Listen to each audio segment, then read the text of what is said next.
Il y a un projet qui sort tous les jours sur le marché à Dubaï. C'est donc très facile d'être perdu. Il y a une multitude de projets, une multitude de promoteurs, une multitude de quartiers avec des stratégies, des dynamiques différentes et une multitude de plans de paiement.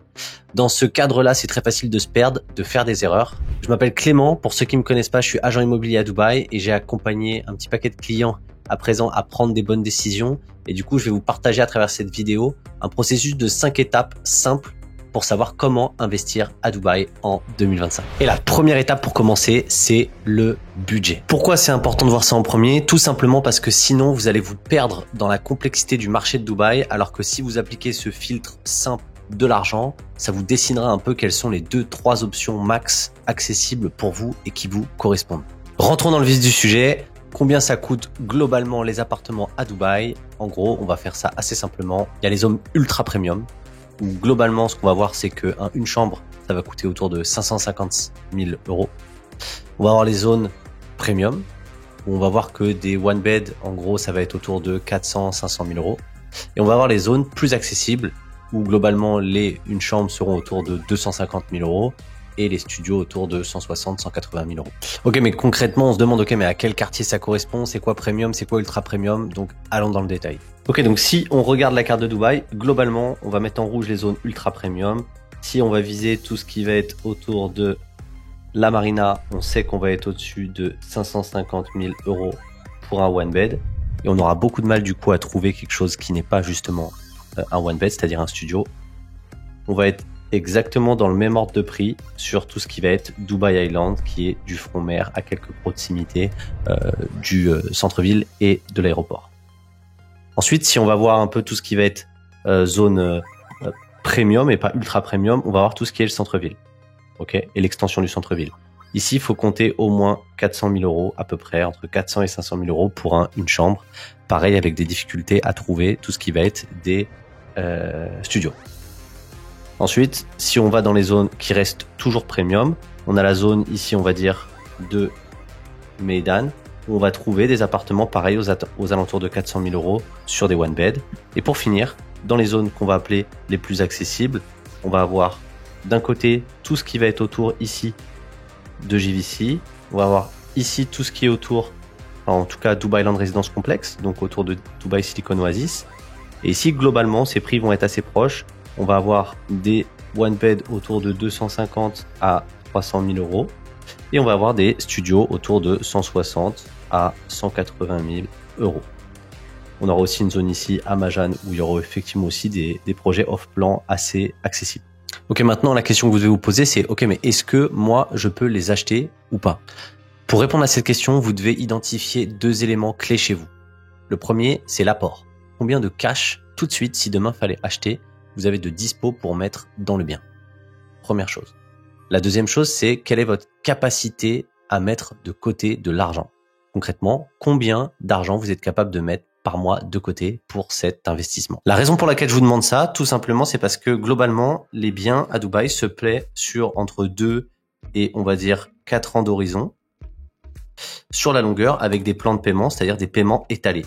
Et globalement, un appart, par exemple, imaginons qui est à 180 000 euros. Du coup, vous aurez forcément au démarrage, dans tous les plans de paiement, c'est comme ça. Il y a l'équivalent de 20% d'apport et de 4% de frais de notaire à mettre.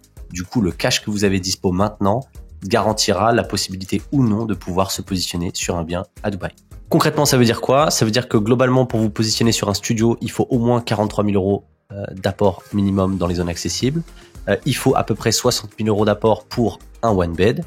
Et dans les zones, on va dire, qui commencent à être, on va dire, premium, mais pas ultra premium, il faut au moins 100 000 euros d'apport pour un one bed. Et dans les zones ultra premium, il faudra compter à peu près 132 000 euros d'apport pour se positionner sur un one bed.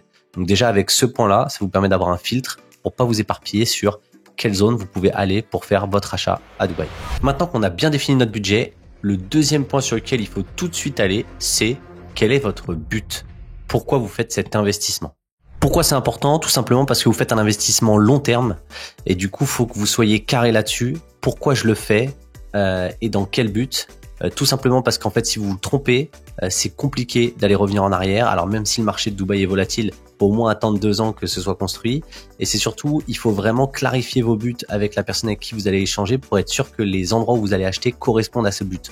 Par exemple, je vois beaucoup de gens qui ont dans l'envie de faire des achats-reventes, mais qui se positionnent sur des quartiers qui sont pas bons pour ça et qui du coup espèrent faire de l'achat-revente, mais c'est pas carré du coup. C'est-à-dire qu'en fait, il y a quelque chose qui a du mal se passer quand ils ont énoncé ce qu'ils cherchaient à faire. Et du coup, aujourd'hui, ils sont dans un bien qu'ils auront, je pense, du mal à revendre avec une plus-value parce qu'il était fait juste pour faire du rendement. Globalement, pour définir vraiment pleinement votre but, il y a 2 choses à faire. 1, définir votre but. Je vais vous donner juste après les 4 buts globalement que je vois à travers tous les gens. Et 2, je vais vous expliquer ce que c'est, définir un peu des curseurs. Les 4 buts qu'on retrouve globalement, c'est 1, le premier, c'est, on va dire, faire un investissement sécuritaire, patrimonial. C'est-à-dire, on va pas forcément chercher le rendement. On veut investir de manière sûre dans un endroit qui va prendre de la valeur dans le temps pour un peu protéger son argent. Le second investissement qu'on voit, c'est obtenir une rente. Donc là, on va chercher à attaquer les marchés et les zones où il y a les meilleures rentabilités et donc avec les meilleurs prix d'achat et les meilleurs potentiels de location. Le troisième point, c'est maximiser les long terme profits. C'est-à-dire des gens qui seront capables de poser de l'argent sans se prendre la tête et se dire ok, mais dans 10 ans, c'est là que ça va prendre le plus de valeur. C'est un peu une troisième type d'objectif. Et le quatrième, c'est tout simplement le projet de vivre à Dubaï. Là, qui change totalement parce qu'il y a une dimension émotionnelle qui se lie à l'achat qui est non négligeable. Ensuite, une fois que vous avez validé un peu vos buts, vos objectifs, ça c'est clair.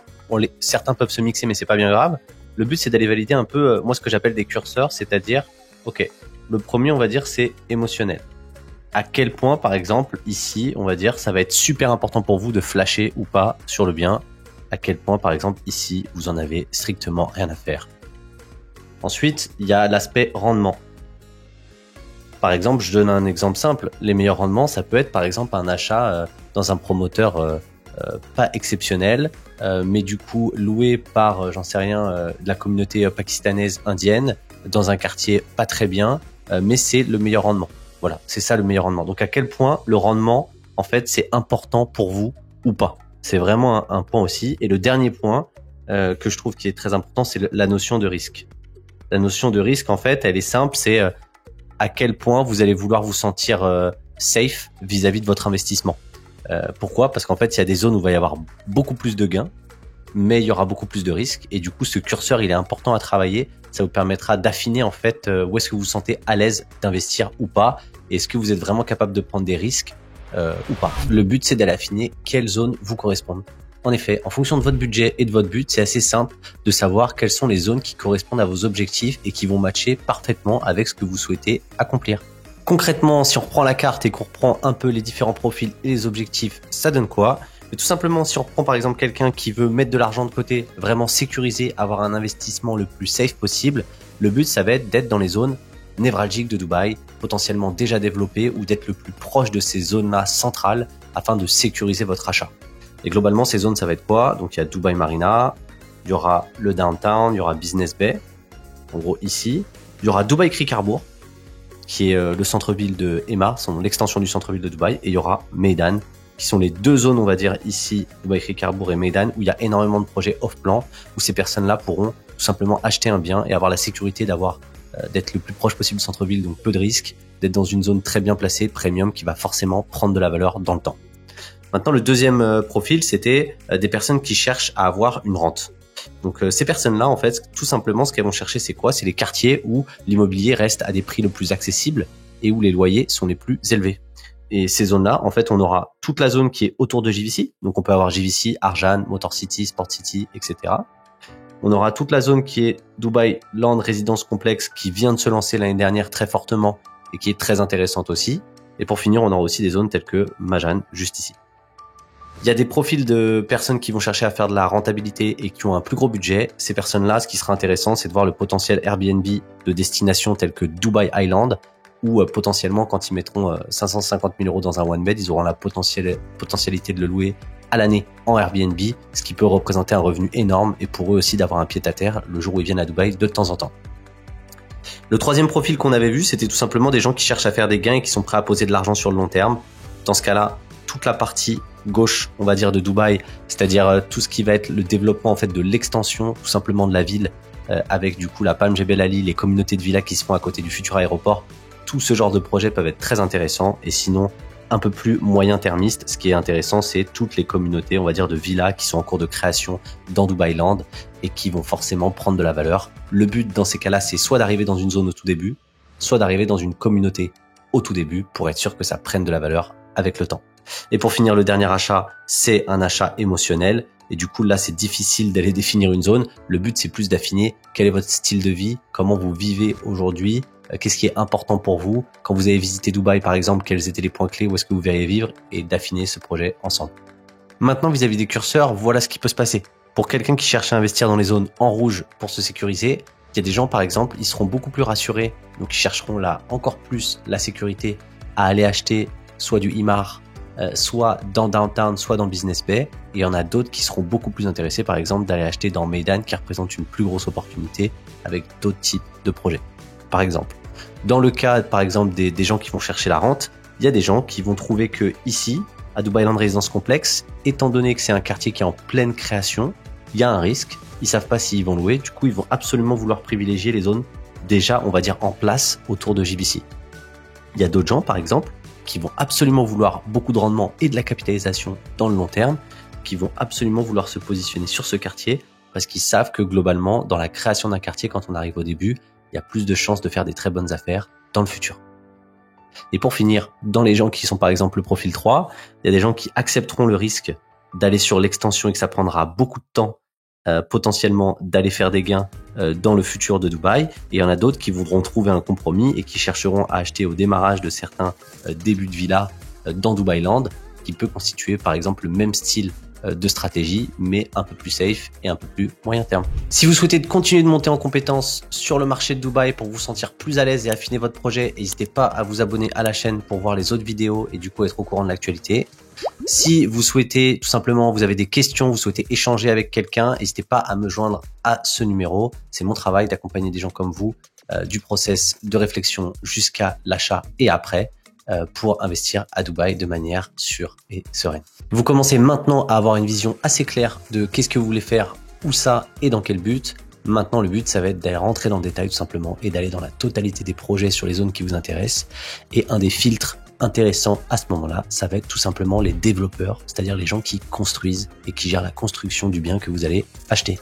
Dans cette partie, pareil, il y aura deux choses à fixer de manière simple. La première, c'est le choix de votre développeur et la seconde, c'est le choix de votre plan de paiement. Pour valider le développeur avec lequel vous allez travailler, ce qui est top, c'est de valider qu'il avait bien un background, c'est-à-dire une énorme expérience dans la construction au préalable.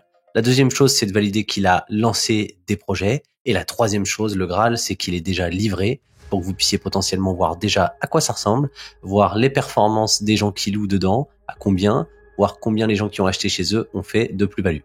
Bien entendu, tous les développeurs à Dubaï n'ont pas ces critères-là. Il y en a plein qui n'ont pas encore livré et pour autant, ce ne sont pas des mauvais développeurs. Du coup, tout l'enjeu, en fait, vous allez le voir, c'est d'aller comprendre quels sont les 4-5 développeurs que vous allez vouloir cibler dans votre zone.